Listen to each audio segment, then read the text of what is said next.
এই সুবিধার ঐক্য হবে কেন? মন্ত্রী হইতে হবে কেন? এমপিও বা হইতে হবে কেন? পার্লামেন্টের বাইরে কি কোনো দল থাকবে না? থাকবে তো। তো তাদের কি কোনো ভয়েস থাকবে না?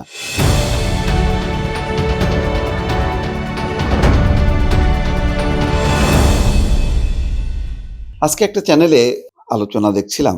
সেটা হচ্ছে বিএনপি ঐক্যমত্যের সরকার করবে যদি তারা ক্ষমতায় যায়। আর জামাত বলছে যে তারা জাতীয় সরকার করবে। আমি এই দুটোর ব্যাপারেই কনফিউজড। বিএনপি যেই ব্যাখ্যাটা আ দিচ্ছেন সালাউদ্দিন আহমেদ, তিনি বলছেন যে যারা আন্দোলন করেছে তাদেরকে নিয়েই হচ্ছে ঐক্যমত্যের সরকার হবে। আবার জামাতের আমির একেবারে গুলশানে তারেক রহমানের সঙ্গে সাক্ষাতের পর বলেছেন যে তারা জাতীয় সরকার করতে চায় দেশের স্থিতিশীলতার জন্য আগামী ৫ বছর। তো বুঝলাম কেন এই চিন্তাটা আসছে, ঐক্যমত্যের সরকার, জাতীয় সরকার, একটা কার্যকর সংসদের কথা কেন বলছে না কেউ? আমি এটাই বুঝতে পারছি না। সংসদীয় গণতন্ত্রে তো সংসদ যেভাবে দেশটাকে চালাবে, সরকার সেগুলো এক্সিকিউট করবে মানে বাস্তবায়ন করবে। সংসদ নীতি প্রণয়ন করবে, সরকার সেটাকে বাস্তবায়ন করবে।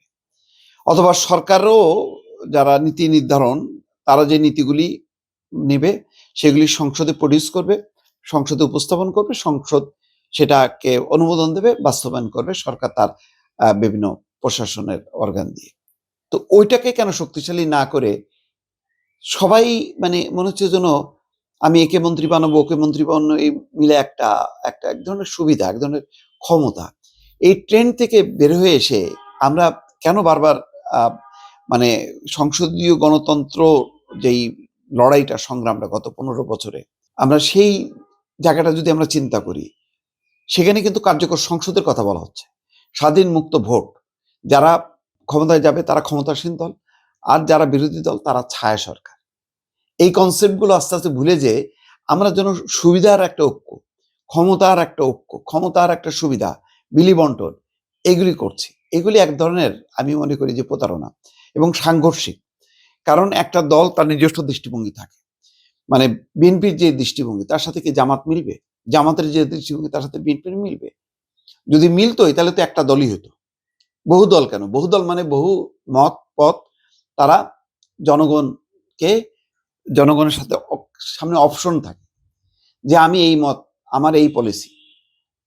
আরেক পক্ষ বলবে যে আমি এটা করতে চাই, তা আমাকে সমর্থন দেন।